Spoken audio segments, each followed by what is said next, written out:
¿Qué tal? Bienvenidos a la entrevista. Muchas gracias por acompañarnos en esta emisión del canal 28.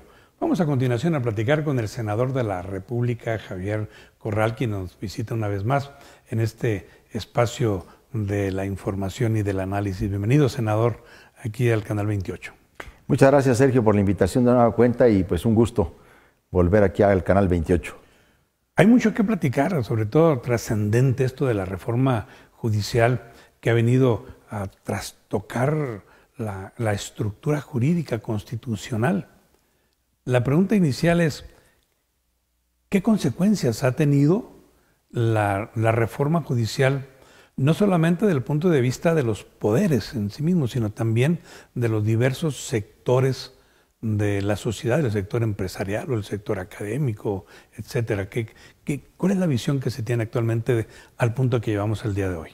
Bueno, lo primero y quizá más importante que hay que comentar es la reciente resolución de la Suprema Corte de Justicia de la Nación que ha desestimado los conceptos de invalidez que el ministro Juan Luis González Alcántara Carrancá planteó con relación a la reforma al Poder Judicial. Efectivamente, hubo un momento en el que se pensó, el propio gobierno de la República se preparó para un escenario como ese, que esta reforma pudo haber sido anulada por 8 ministros de la Suprema Corte de Justicia de la Nación. Sin embargo, al final del día, de las discusiones en términos de si procedía o no la acción de inconstitucionalidad para anular reformas a la Constitución, no prosperó. 7 ministros de la Corte se manifestaron a favor del proyecto del ministro Juan Luis González Alcántara Carrancá y 4 ministros consideraron que no era procedente. Con ello, voy a decirlo pues de esta manera, se puso fin a una tensión que era creciente entre el Poder Judicial y el Poder Ejecutivo y el Poder Legislativo sobre esta reforma.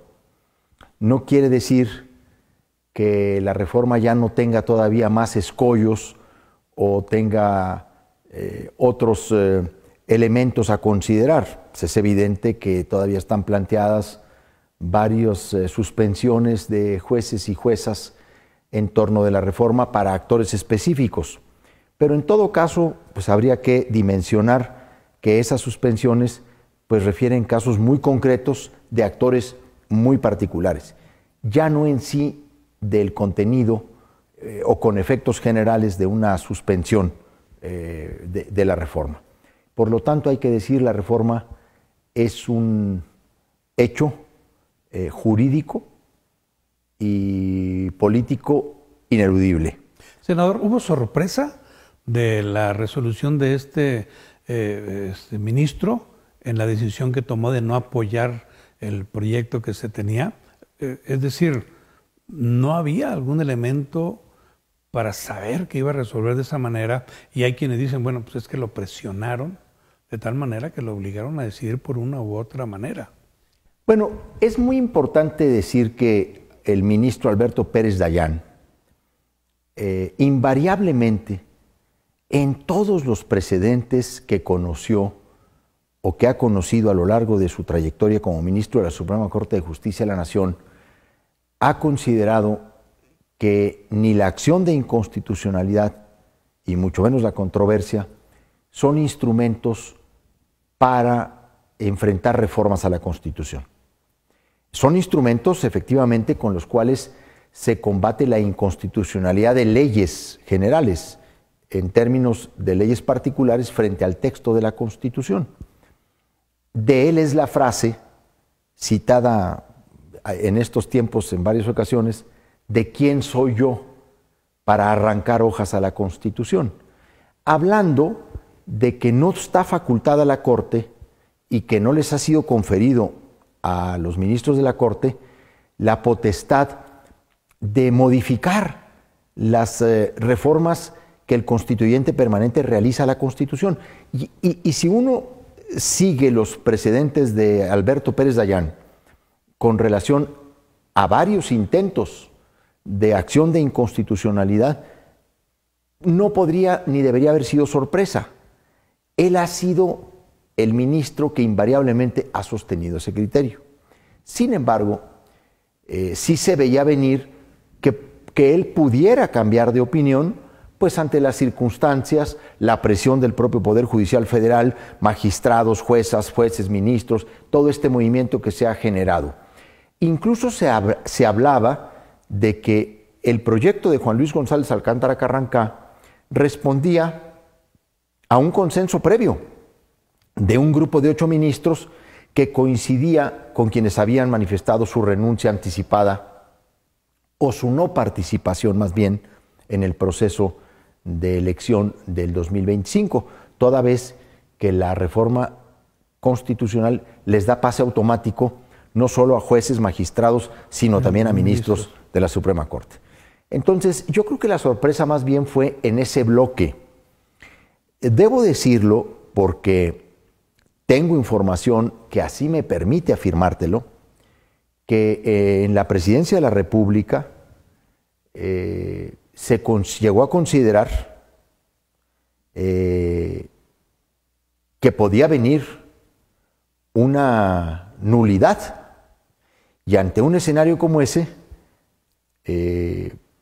también tengo información que la presidenta de México, la doctora Claudia Sheinbaum, había sostenido que tendrían que acatar una resolución si así viniera, porque evidentemente lo otro hubiera supuesto pues una decisión de un alto costo para el país, sobre todo en el contexto internacional. Obviamente también habría un plan adicional al acatamiento, pues que era intentar de nueva cuenta una reforma.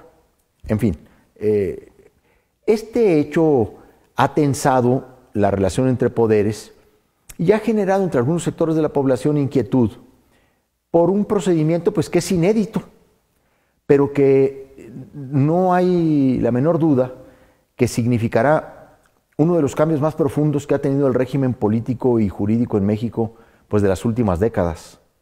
Ningún país en el mundo elige a todos sus jueces, desde primera instancia hasta el máximo órgano de la judicatura, que es la Suprema Corte. México será el primer país que ponga en marcha un nuevo sistema de elección popular con el objetivo no solo de sanear, de depurar, de transformar al actual Poder Judicial, las actuales fuerzas en el Poder Judicial, sino de dotar de una mayor legitimidad, un compromiso democrático a los juzgadores.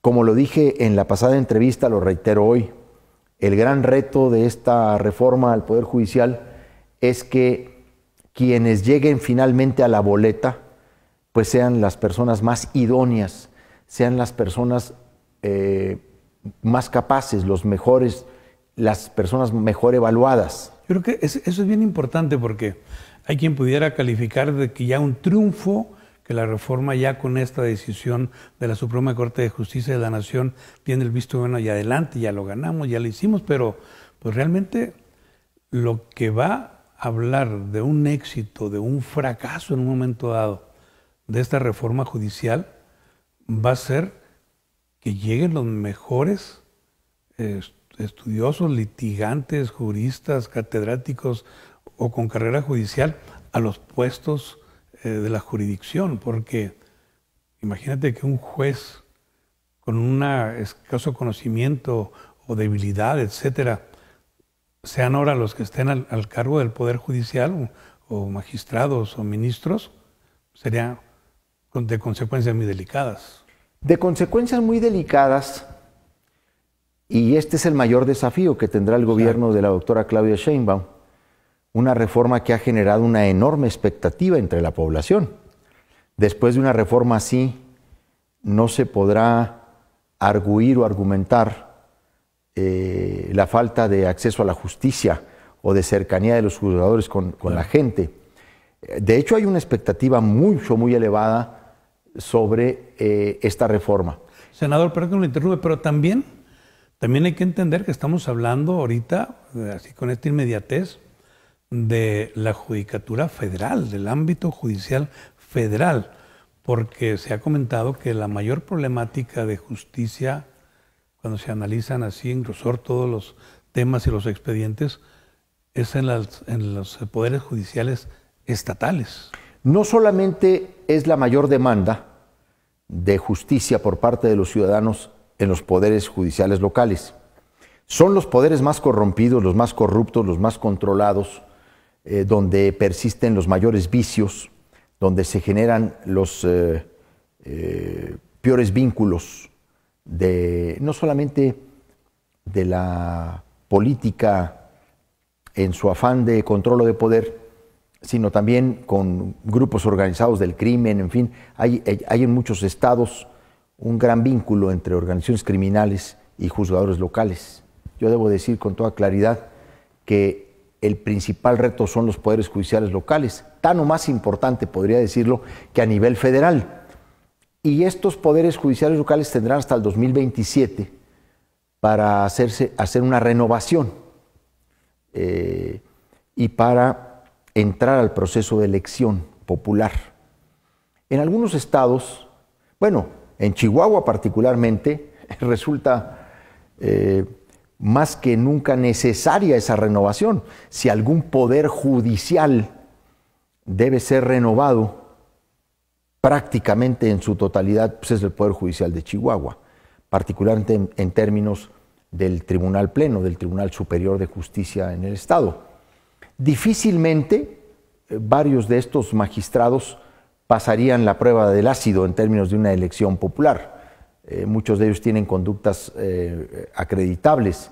Por eso mismo ya se están preparando para irse, incluso anticipadamente, incluso ya están preparando una jugosa jubilación vitalicia.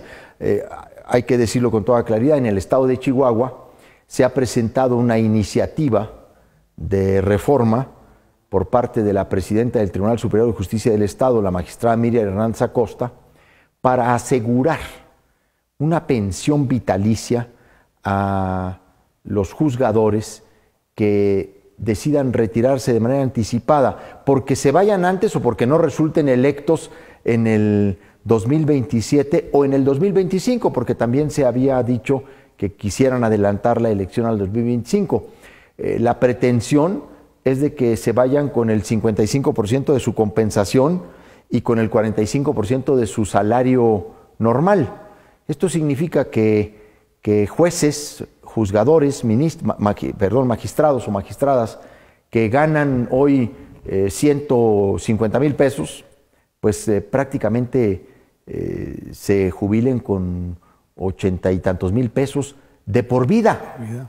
O sea, están preparando una pensión vitalicia. ¿Quiénes son los que están haciendo esto? Pues los que fueron impuestos por Duarte. Hay que recordar lo que en Chihuahua sucedió, porque luego se nos olvida, Sergio, lo que se llamó la oxigenación, ¿no? Los magistrados oxigenadores. 13 magistrados que en noviembre del 2015 fueron impuestos por César Duarte como parte de un plan de impunidad transeccional, y que son ahora los que con 10 años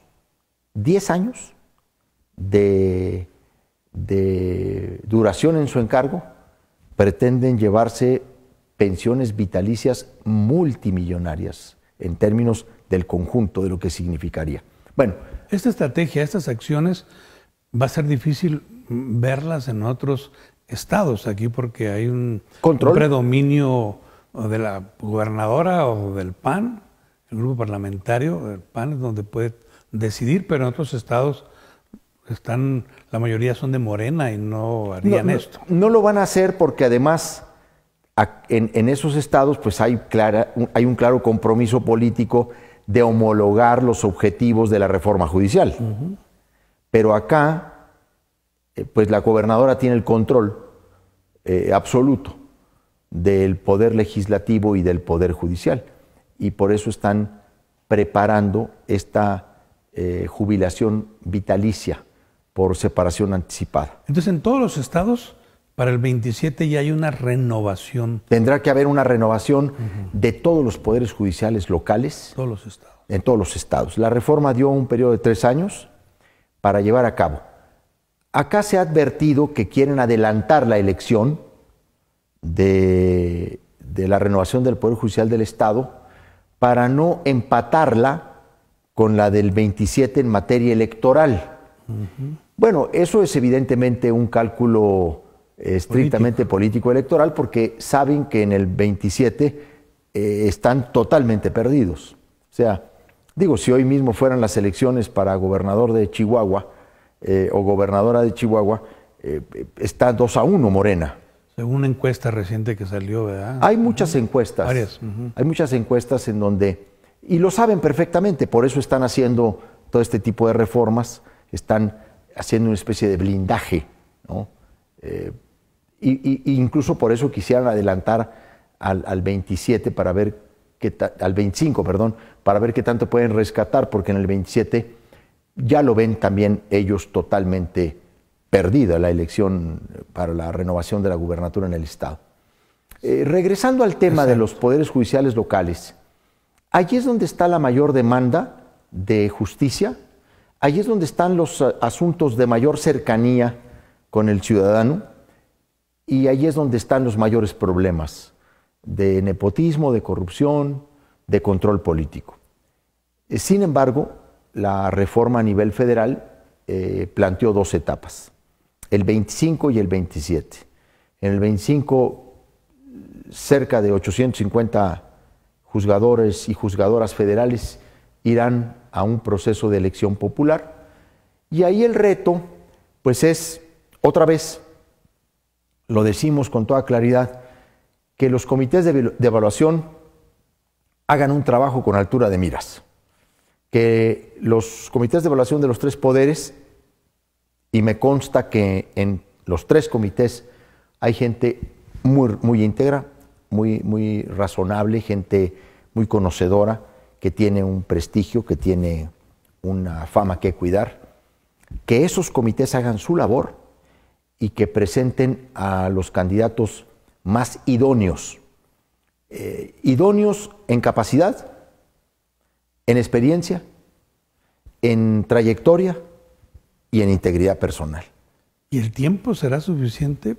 Porque estamos hablando de cientos de expedientes, o de propuestas, o de currículum, etcétera, para estar analizando todos esos elementos uno por uno. A ver, ¿tiempo? A ver, es que debemos de suponer, como lo será, que los comités de evaluación tendrán un equipo técnico de auxilio para sus actividades. No, bueno, si pensamos que 5 integrantes del Comité de Evaluación del Poder Legislativo podrán encargarse de ellos personalmente de revisar todos los expedientes, pues eso es materialmente es imposible, ¿no? A ver, yo acabo de entrevistar a 47 aspirantes a la Comisión Nacional de Derechos Humanos en 3 días, a lo largo de 3 días, termina uno exhausto. Sí. Y apenas puede uno a veces tomar ciertos datos, ciertos elementos. No, tendrán que contar con equipos técnicos muy robustos para poder hacer una evaluación de todos los ámbitos que la reforma pide. Obviamente, pues lo más fácil son los requisitos de elegibilidad, pues eso es muy sencillo. Lo importante es los mecanismos de evaluación. Por ejemplo, el Poder Judicial ha incorporado el examen como un requisito filtro para poder acceder a las posiciones finales. Yo no descarto que también dentro del Comité de Evaluación del Ejecutivo y del Poder Legislativo se habrán de incorporar mecanismos de evaluación como el examen, como la entrevista. Obviamente el ensayo es un elemento fundamental para explicar las razones, los motivos, pero luego también una investigación que es muy importante en términos de juzgadores, que es la investigación financiera, patrimonial, económica de los aspirantes. Pero estás hablando de ¿cuántas personas, Javier? Estamos hablando de alrededor... En esta primera fase del 2025. Bueno, los cargos que se van a someter a elección son casi 867 cargos. Y ahí podrá haber hasta 3 candidatos por cargo. Incluso pueden ser en algunos más y también pueden ser en algunos casos menos, porque si coinciden calificaciones entre los poderes, irán al final 2 candidatos por un juzgado, o 3 o 4, en otros podrá haber más, en fin. 1.500, 2.000 candidatos. 2.000 candidatos. Imagínate analizarlos, evaluarlos. ¿Será realmente los resultados tangibles, concretos, de decir, estas son las mejores propuestas para que se vayan? Ahí es donde está el gran reto. Y luego, no solamente desde el punto de vista de la selección, sino desde el punto de vista de que los ciudadanos conozcamos a todos esos 2.000 o X. Bueno, no todos los ciudadanos estarán llamados a votar por los 867 cargos.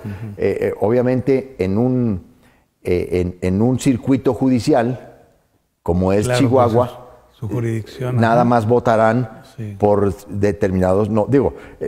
votar por 800 cargos sería impensable. Sería nacional. No, eso está distribuido en todo el país. Hay que decirlo con toda claridad. La elección se va a dividir en circuitos judiciales que prácticamente coinciden todos los circuitos judiciales con la demarcación territorial de las entidades federativas. Solo hay un par de estados, Tabasco y Veracruz, que comparten un distrito, un juzgado de distrito en 2 estados. Pero en general, la demarcación territorial de un estado coincide con ese estado. Entonces, no estamos hablando tampoco de que el ciudadano va a tener frente a sí 2.000 candidatos. Pero va a haber una boleta en proporción de cada entidad, etcétera. Si yo, en este momento, es el día de la elección, voy a ir a la urna, voy a ver una boleta, ¿cuántos van a estar en la boleta en promedio? Vas a tener candidatos a ministros, a magistrados del Tribunal de Disciplina Judicial, vas a tener a candidatos a Tribunal Electoral y vas a tener candidatos a jueces y magistrados, si tocó en la jurisdicción magistrados. Es muy probable que te enfrentes a una boleta de 80, 90 nombres o un poco más. Ahora bien, hay que recordar, porque esto también a veces escapa, cuando uno escoge a los legisladores de representación proporcional, sobre todo de las listas nacionales, atrás de una boleta, ahí hemos llegado a tener más de 200 candidatos en una boleta en términos de candidatos al Senado de la República, las listas nacionales, lo que viene por atrás. Obviamente, cuando votas por un partido, estás votando por toda esa lista. Acá lo que tendrás que hacer es, en las listas de los 3 poderes, escoger. Nadie va al día de la elección a conocer, a ver quiénes están ahí. Obviamente para eso son las campañas, pues para eso será 60 días en los que quienes aspiran a ser ministros, quienes aspiran a ser magistrados o jueces, pues van a exponer sus puntos de vista, van a decir por qué lo quieren ser. Y las personas se van preparando desde entonces como lo hacen ahora, cuando eligen candidatos a diputados o a senadores o a gobernadores o a presidentes municipales o a regidores, pues se va familiarizando con los candidatos. Yo digo que ya a esa elección mucha gente ya va con una lista ¿cómo se dice?, determinada de por qué juez, magistrado o ministro quiere votar, ¿no? ¿Será, Javier, en esa situación? Porque yo creo que la gente ni idea va a tener de decir, bueno, de estos 60, 80, sé muy bien que van este y este y este, porque en las elecciones constitucionales, estos son de Morena, estos 5 son de Morena, pues venga, estos 5 son del PAN, pues venga. Pero ya individualizar en el Poder Judicial se me hace muy complejo. No, va a ser una elección muy sofisticada y muy compleja. Ninguna elección de juzgadores en el mundo es fácil. Claro. Llama fundamentalmente a un sector que tiene interés en el Poder Judicial. Tampoco estamos hablando de una elección que va a motivar la gran participación popular o masiva. No, no será así. ¿Habrá un fuerte nivel de abstención? Es que habrá un fuerte nivel de abstención. A ver, si en ocasiones, tratándose de presidentes municipales o de diputados o de síndicos, hay una considerable abstención, en tratándose de jueces no es una elección que llame masivamente a la gente a votar. ¿Y esto no será una causa de no legitimar al Poder Judicial? Es mucho mejor un procedimiento por ahora que cuente con el mayor número de ciudadanos que mantener la decisión en un universo muy pequeño. Por ejemplo, hoy los ministros de la Corte, ¿cómo son elegidos? ¿Cómo se elige hoy a un ministro de la Corte? El presidente de la República, en este caso la presidenta de la República, propone una terna al Senado de la República, propone 3 nombres. Y el Senado de la República, de entre sus miembros, que somos 128 en total, elige a uno y se hace ministro. Ese hecho... Así ha sido. Así ha sido hasta el día de hoy. Mira, si se tratara de tener hoy por hoy, por ejemplo, un control político de la Corte... Hacer la reforma. Pues a la doctora Claudia Sheinbaum le hubiera sido más fácil, ¿no? Por esa vía, teniendo 2/3 partes del Senado de la República, pues poner a todos los ministros que siguen de aquí a su periodo. Y con ello tener incluso mayoría de la Corte. Senador, entonces, ¿cuál sería en un momento dado la corresponsabilidad que tenemos los que no estamos inmersos en este proceso judicial? ¿Cuál sería la colaboración, la actividad de los medios de comunicación, de los colegios de abogados, de las universidades, para concretar más, legitimar más la reforma judicial? ¿Qué debemos hacer, por ejemplo, los medios de comunicación? A ver, yo creo que el papel de los medios de comunicación, como de las instituciones académicas, las barras y colegios de abogados, es cuidar, vigilar, escrutar, transparentar que este proceso se rija de la manera más imparcial y objetiva posible. Debemos de cuidar que el riesgo de politización que un proceso así tiene, el mayor riesgo es su politización en términos de partidización, sea sancionado, sea visibilizado. Que efectivamente no termine siendo un proceso de elección de jueces, de juezas, de magistrados, de ministros, desde las estructuras de los partidos políticos, desde las autoridades mismas, que realmente se deje a la voluntad popular la elección de los juzgadores. De lo contrario, se conformarían bloques partidistas al interior del Poder Judicial, federal o local. Y ahí va a haber siempre una tentación de las estructuras partidistas y de los gobiernos en turno.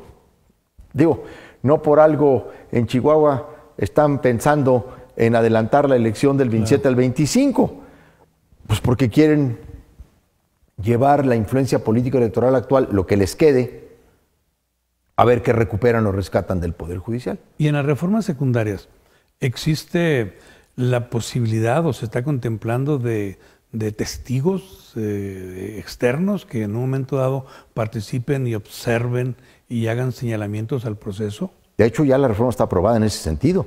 Ya se aprobó. La realización de... Sí, ya se aprobó una reforma a la Ley General de Procedimientos e Instituciones Electorales, precisamente para que el Instituto Nacional Electoral tenga todo el control, vigilancia, supervisión, monitoreo de este proceso electoral desde su organización hasta recibir las impugnaciones de los resultados. Yo me refería de los ciudadanos, de los universitarios, de los colegios de abogados, de los medios de comunicación. ¿Existe en las leyes secundarias algo que formalmente les dé la oportunidad de participar? De hecho, el INE tiene mecanismos para acreditar la participación de observadores en los procesos electorales. Y hay que señalarlo. Todas las reglas electorales en esta materia se ciñen a la legislación electoral.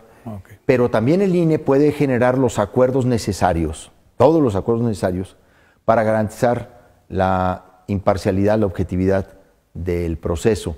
y está, de hecho, prácticamente se le dio al INE la facultad de reglamentar toda la operación y el funcionamiento de la elección.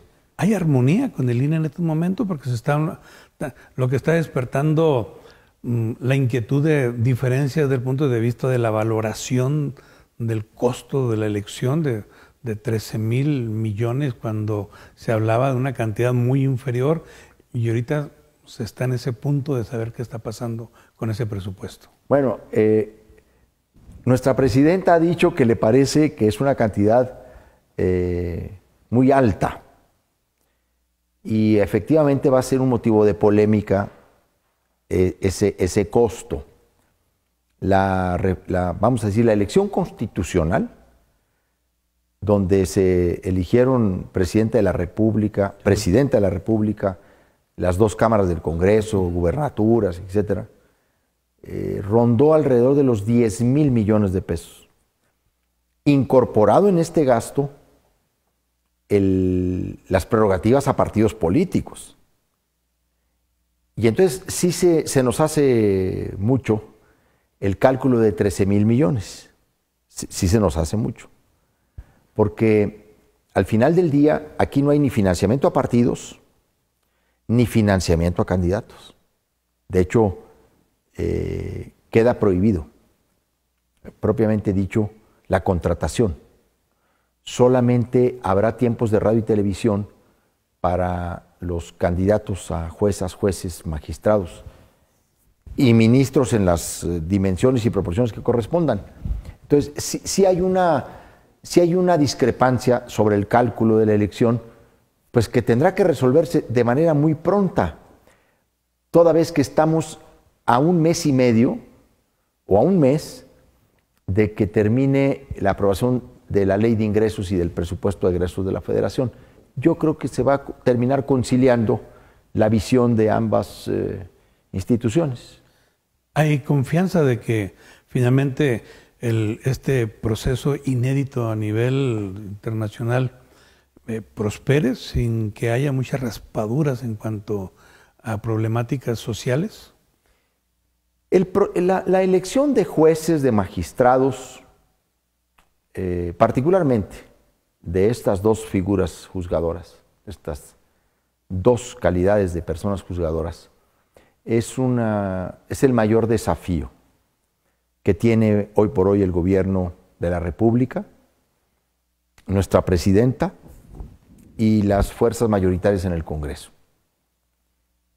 Debemos de hacer todo lo que esté en nuestras manos para que este proyecto sea viable, para que sea posible, para que sea exitoso, para que realmente lo que se ha dicho resulte. También hay que decirlo,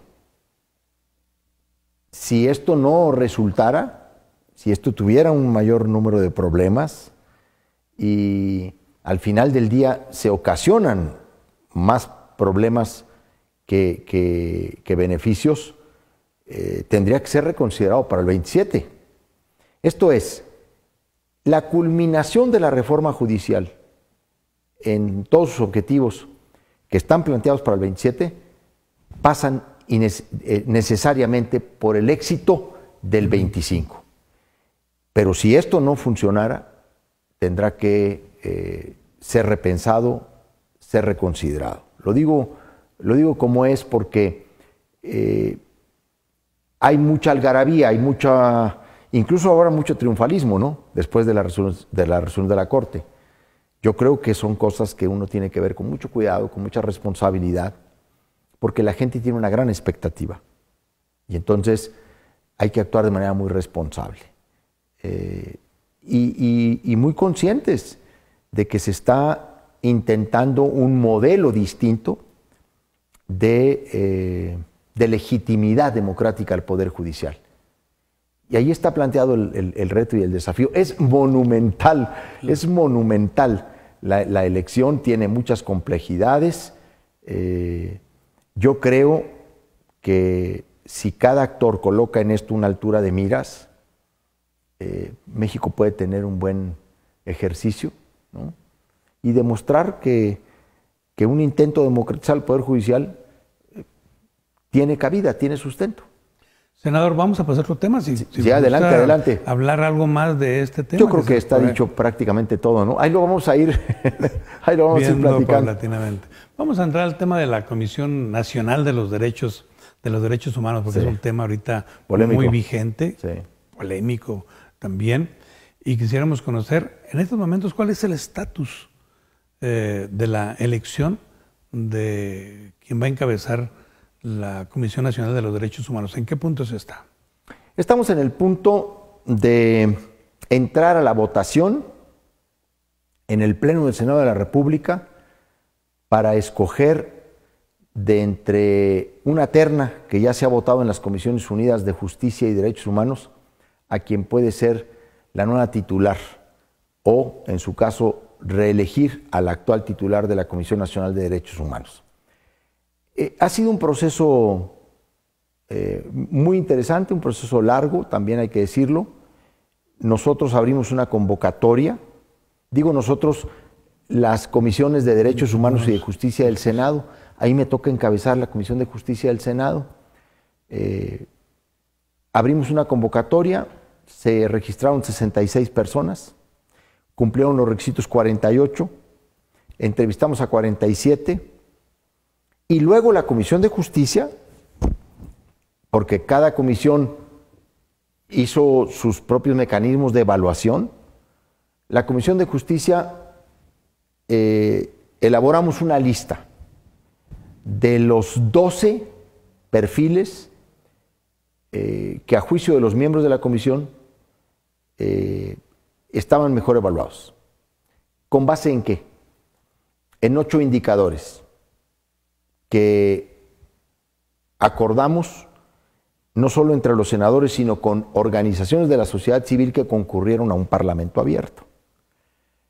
Experiencia, compromiso en la lucha por los derechos humanos, conocimiento sobre los derechos humanos, su desempeño en las entrevistas, cómo respondía a las preguntas que se le formulaban, independencia política, inclusión, posición ideológica, etcétera, si la tenía o no la tenía, concepción sobre la progresividad de los derechos humanos, una serie de indicadores.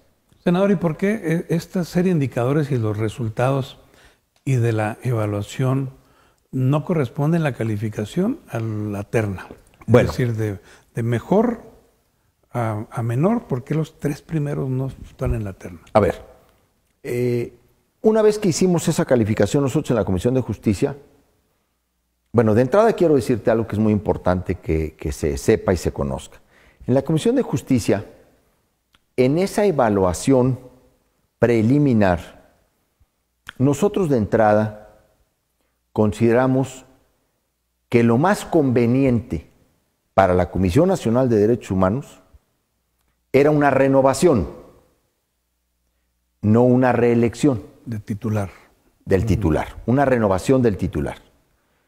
Incluso atendiendo una tendencia a nivel internacional de parámetros, de indicadores, de estándares internacionales que recomiendan que en materia de organismos defensores de derechos humanos no es conveniente que sus titulares se reelijan porque al momento de la reelección pueden llegar a comprometerse funciones, principios, objetivos. Bueno, nosotros partimos de la base, para hacer la evaluación de 12, de que lo mejor para la Comisión Nacional de Derechos Humanos era un proceso de renovación de su titular.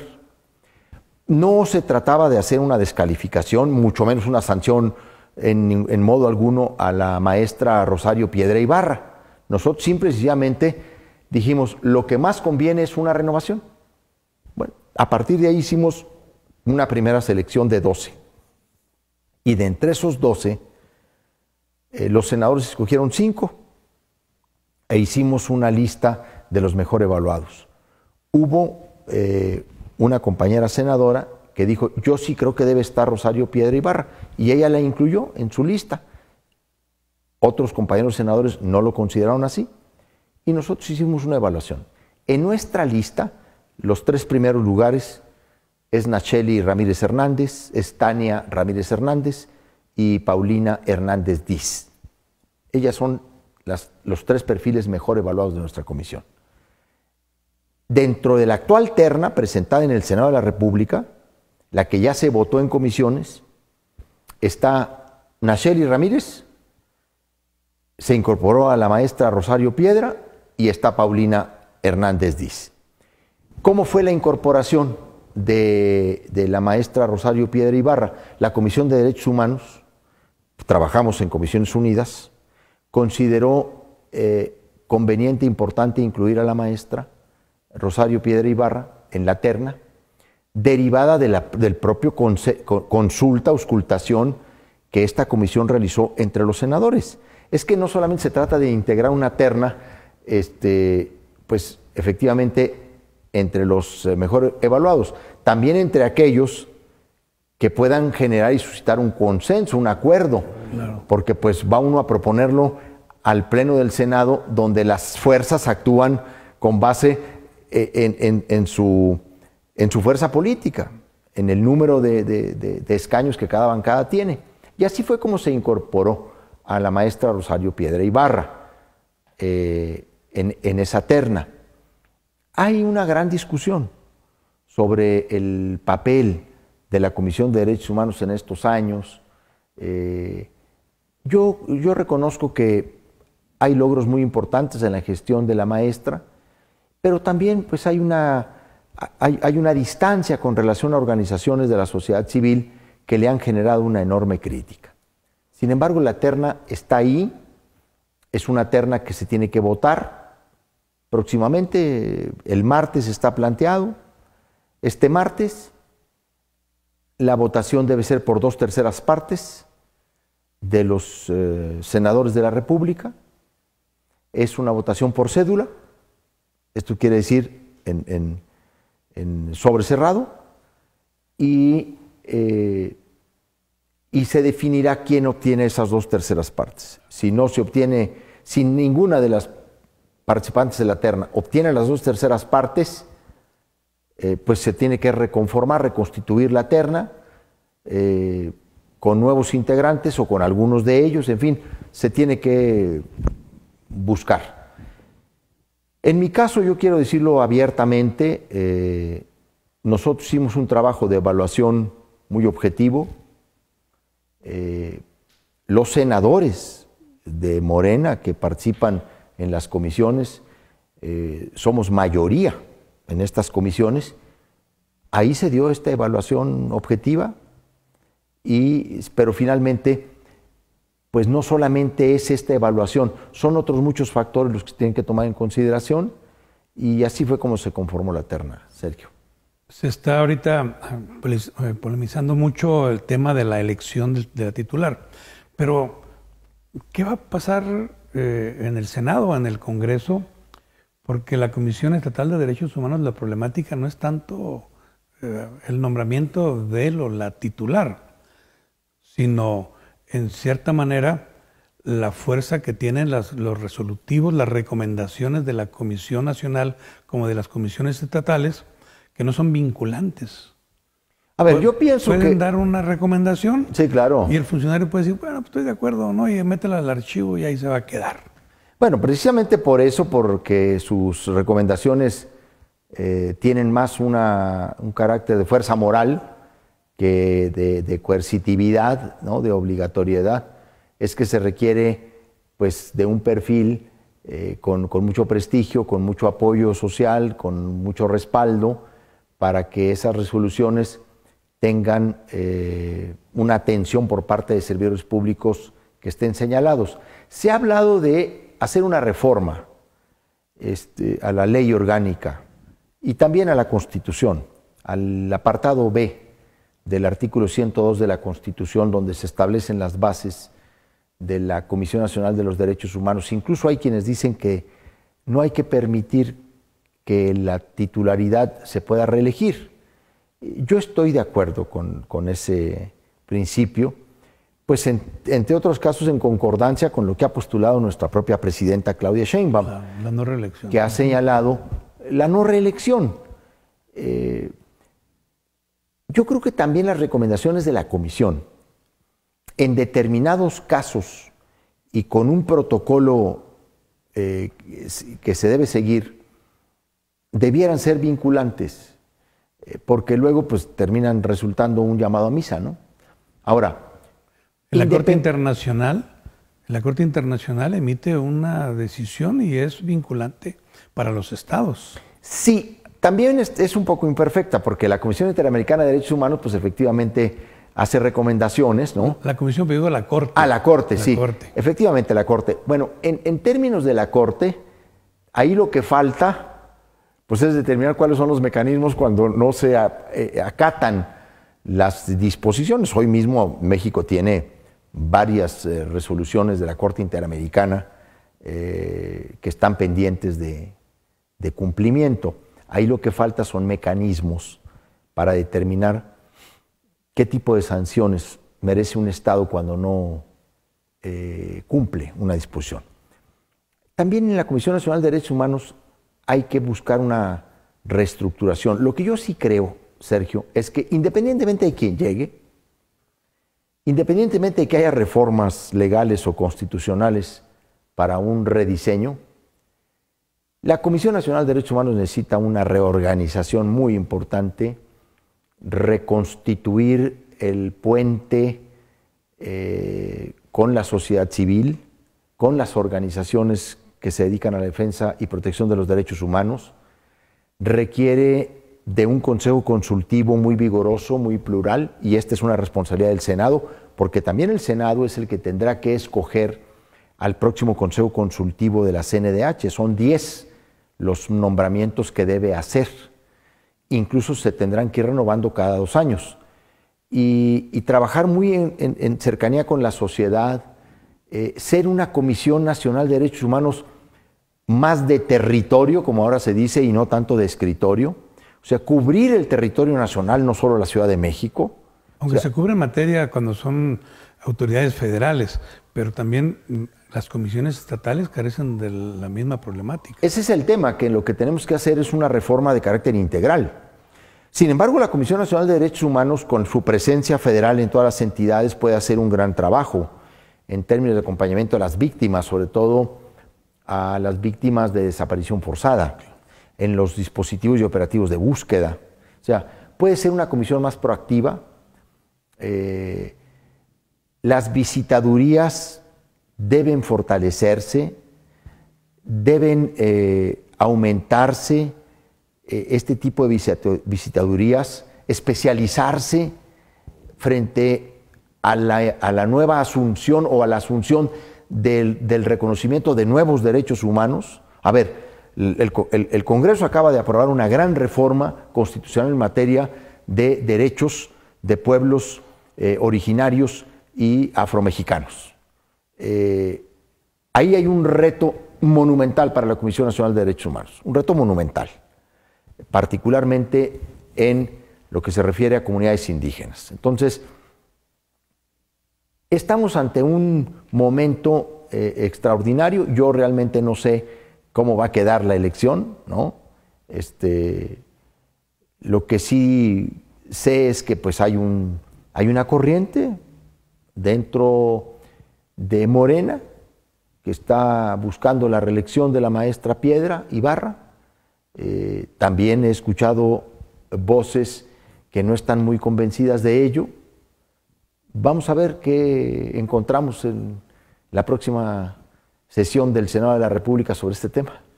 Senador, hay otros temas que también son de interés y quisiera que convirtiera el día de hoy sobre posibles reformas, tanto constitucionales como a las leyes ordinarias o secundarias. ¿Qué hay en puerta también en la Comisión de Justicia para adecuar, reformar, adicionar determinadas leyes?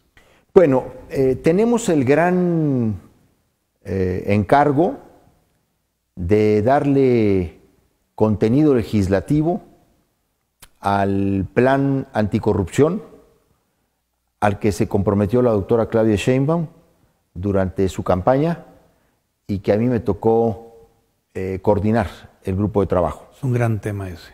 Es un gran tema y es un gran compromiso. Ahora ya viene una primera reforma a la Ley Orgánica de la Administración Pública Federal que transforma la Secretaría de la Función Pública en la Secretaría Anticorrupción y de Buen Gobierno.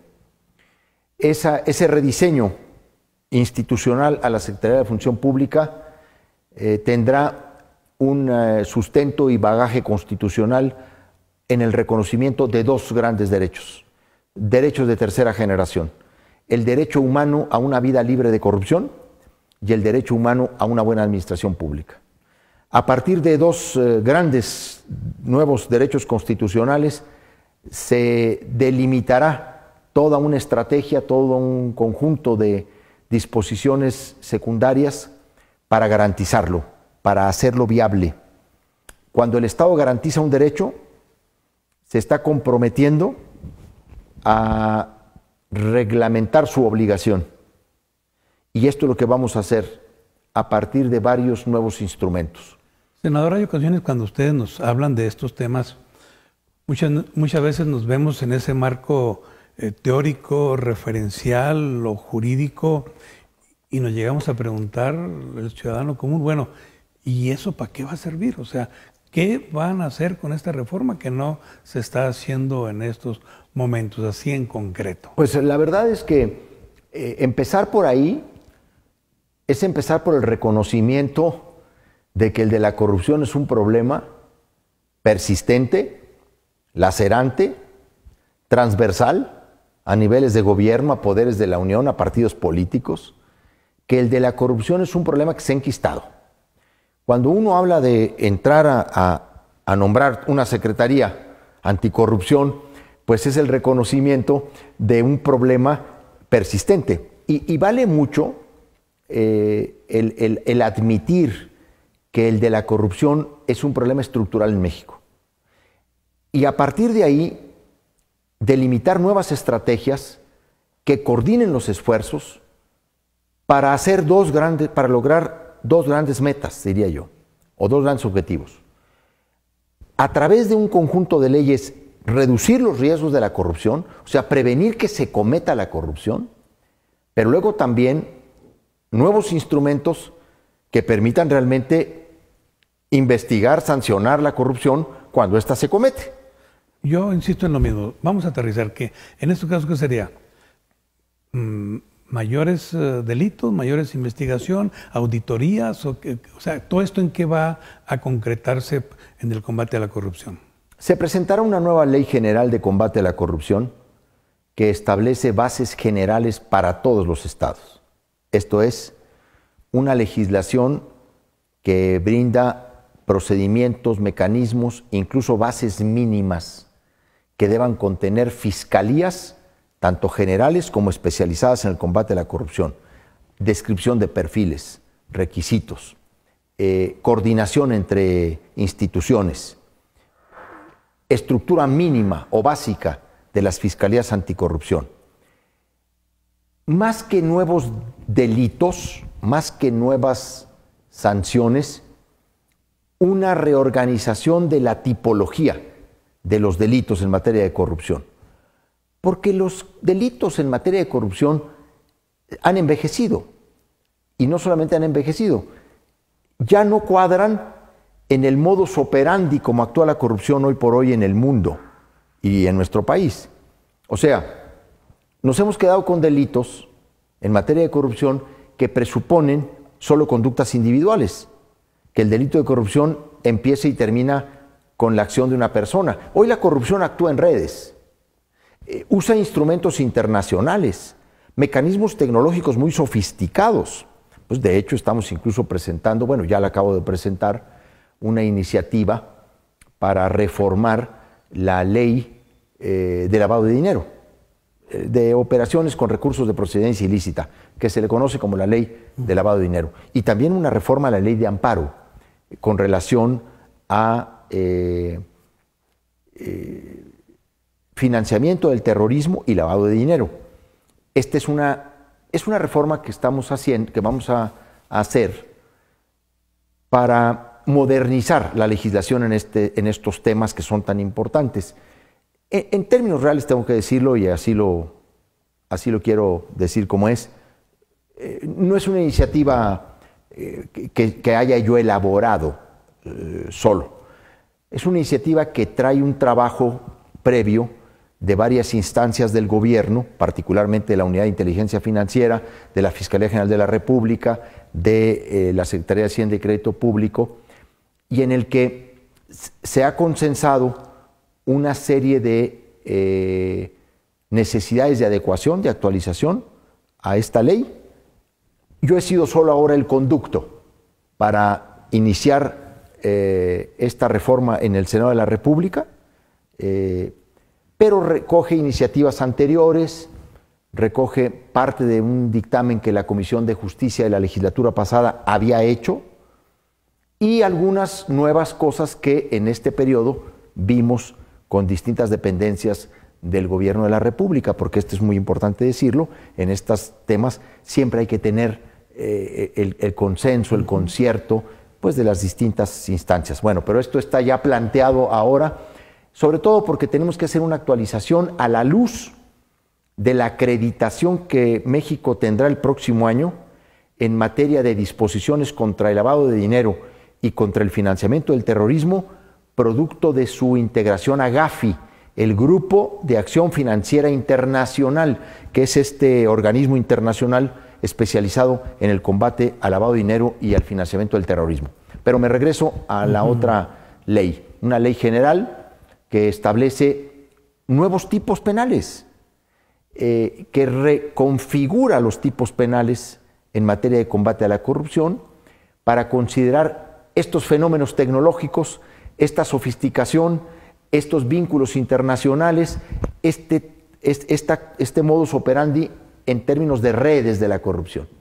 Y es una ley general que la anunciamos durante la campaña y que va a contribuir no solamente a que la Federación tenga un conjunto de protocolos, de procedimientos, de nuevas tipologías, de mecanismos de investigación, sino la participación de la sociedad como coadyuvante del Ministerio Público, el reconocimiento de víctima a la sociedad en los temas de corrupción, y luego le da bases generales a las fiscalías de todas las entidades federativas, para que no haya criterios distintos o protocolos diferentes o perfiles distintos en las distintas entidades. Javier, tú como gobernador tuviste una experiencia en los expedientes X, sí, en el combate a la corrupción, y con el paso del tiempo, pues vimos que todos aquellos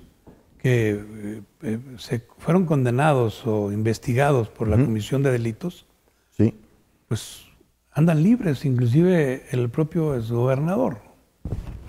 La pregunta es, con estos nuevos mecanismos, con estas nuevas reformas, con estas nuevas leyes, ¿se evitaría que en cualquier otro lugar se repitiera la experiencia de Chihuahua? Bueno, qué bueno que lo has mencionado, porque en realidad pues esta iniciativa de nueva ley general en materia de combate a la corrupción pues recoge esta experiencia tanto de gobierno como lo que ahora estamos viviendo, que es fruto de dos grandes colusiones, hay que decirlo como es, de la colusión de la actual administración con todos los que fueron sujetos de la Operación Justicia para Chihuahua, pero también por virtud de la corrupción de un poder judicial. Pues sí, a ver, si algún Estado de la República le da voz, razón, sustento, justificación a la reforma judicial que está en marcha en México, pues es el Estado de Chihuahua, por lo que hemos visto precisamente en relación con estos casos de combate a la corrupción y cómo hoy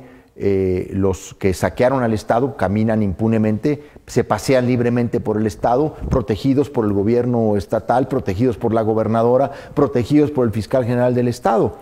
Una iniciativa que recoge esa experiencia y por qué debe realmente blindarse a las fiscalías anticorrupción, pues para que no terminen en el remedo que terminó aquí la Fiscalía Anticorrupción del Estado, ¿no? Al servicio de intereses fundamentalmente políticos de la gobernadora. Entonces esta ley recoge esa experiencia y traza, diría yo, las bases generales. Luego hay una segunda legislación, que es una legislación que es muy interesante por el nivel de compromiso en el tema de compras públicas.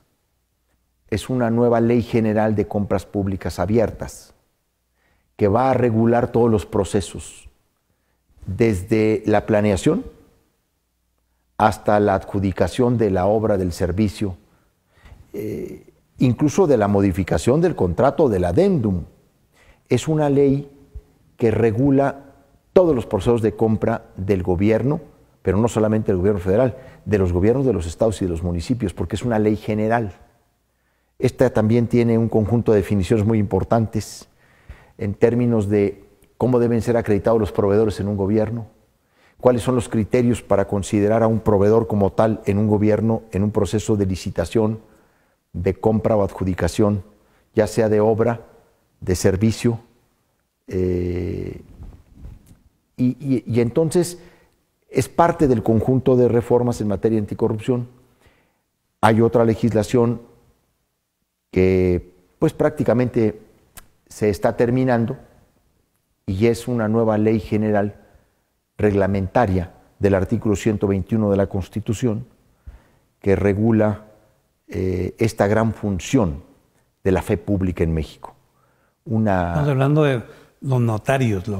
Corredores públicos y notarios. Corredores públicos y notarios. El 121 de la Constitución no se ha reglamentado nunca. Es un artículo intocable. Intocable. Es un artículo que nadie ha querido tocar. Pero el propio artículo instruye una ley general, una ley reglamentaria. Que no hay. Que no hay. Y que es lo que estamos ahora haciendo y que vamos por supuesto, a consensar, a discutir. Bueno, pues no se diga con corredores y con notarios, sino con distintos sectores, tanto del gobierno como sectores sociales, porque lo que queremos hacer de esta legislación es también una ley que dé bases de cómo deben darse las patentes notariales, cómo deben ser revocadas, cuáles son los mecanismos de supervisión sobre los notarios, cómo deben estos constituirse en instrumentos de apoyo al combate a la corrupción, al lavado de dinero, etcétera. Una legislación que acabe también con la discrecionalidad que en muchos sentidos se da para el otorgamiento de patentes en esta función tan estratégica que es el notariado en términos de certidumbre jurídica. Eso es lo principal de esta aportación, porque había escuchado que también pudiera ser que la fe que tienen para la escrituración saliera de ellos y que quedara en alguna dependencia, alguna institución, para evitar los costos a los derechohabientes de casas del Infonavit, por ejemplo, o de valor mínimo bajar costos. ¿No hay nada de esto? Sí, también hay una parte en donde el Estado recupera algunas funciones notariales para sí, con el propósito de hacer más accesible a los ciudadanos la certidumbre jurídica de los actos que se realizan, sobre todo aquellos actos que tienden precisamente a cubrir necesidades fundamentales y básicas del patrimonio de las personas.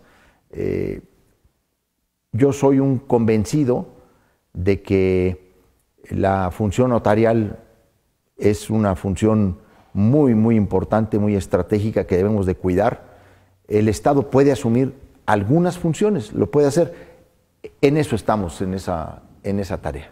Senador, pues yo, como siempre, agradezco mucho todo este caudal de información. Pues sí, importantísimo por el derecho que tiene la ciudadanía de estar informado, que es lo que se está hablando, que se está discutiendo en la Cámara de Senadores y que puede pasar a la de diputados y ser ley. Es que pues yo agradezco mucho toda la información y la aportación que nos estás dando. No, pues yo soy el agradecido, Sergio, porque a mí me da la oportunidad pues, de ir explicando pues con la amplitud con la que aquí se me permite el trabajo que estamos realizando, los planes que estamos llevando a cabo y sobre todo dando a conocer estos propósitos y estos proyectos, pues con la idea de no solamente difundirlos, de informarlos, sino de instar a las partes interesadas a participar, a colaborar, a sumarse a este tipo de proyectos con su opinión, con su colaboración. Tenemos todo el objetivo, esa es nuestra forma de trabajar siempre, pues de consultar, de auscultar de recibir opiniones, de retroalimentarnos, para que lo que vayamos haciendo pues sea fruto de un amplio consenso, el más amplio, diverso y plural que sea posible. Pues muchas gracias, senador, por acompañarnos. Al contrario, muchas gracias a ti. Y gracias a usted por estar acompañado en esta entrevista. Hasta la próxima emisión.